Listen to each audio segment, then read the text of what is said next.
Professeur Toubal, bonsoir. On a assisté tout à l'heure avec vous à votre intervention. On aimerait bien avoir un petit résumé, professeur. Oui, bonsoir. Eh bien, pour cette journée qui est dédiée aux maladies rares, donc moi j'ai parlé de la maladie de Pompe.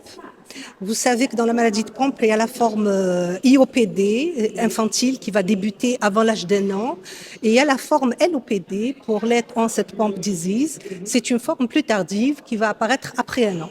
C'est cette deuxième forme-là pour laquelle j'ai participé aujourd'hui.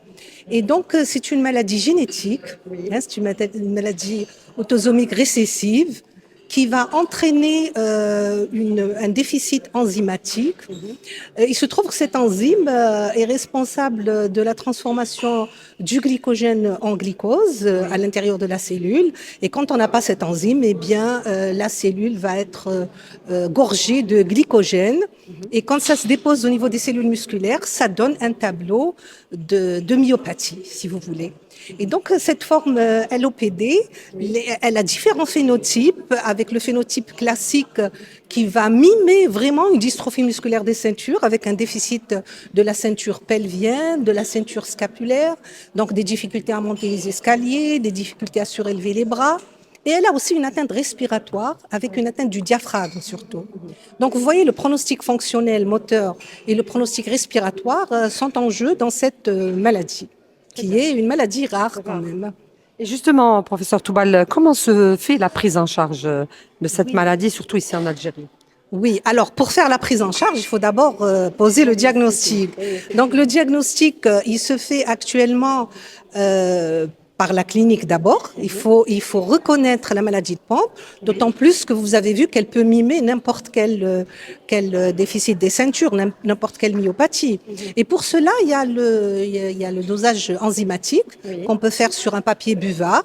Et quand le dosage enzymatique est effondré, il y a une étude génétique qui est faite par le séquençage du gène GAA, qui est sur le chromosome 17. Et quand on a la preuve formelle que c'est une maladie de Pompe, il y a un traitement qui existe dans notre pays, qui est l'enzymothérapie de substitution.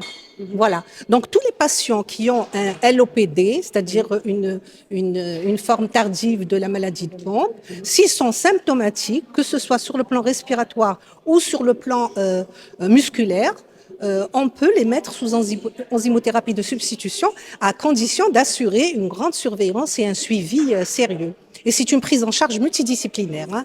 Il y a la rééducation fonctionnelle qui intervient, il y a la kinésithérapie respiratoire qui est très très importante. Il faut former le personnel paramédical parce que ce sont des perfusions qui se font à l'hôpital, en milieu hospitalier. La perfusion doit être très lente pour éviter les effets secondaires, etc.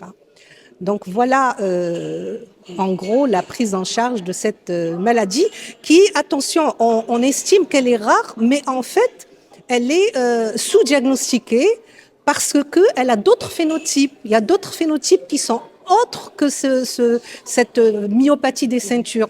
On a des phénotypes très très divers qui sont méconnus. Et on peut avoir juste une augmentation des créatines kinases, juste une intolérance à l'effort, juste une scoliose par exemple chez un enfant. Donc il faut vraiment rechercher cette pathologie pour pouvoir la traiter et apporter une bonne qualité de vie aux patients. Merci beaucoup pour tous ces détails. Merci, professeur Toubal.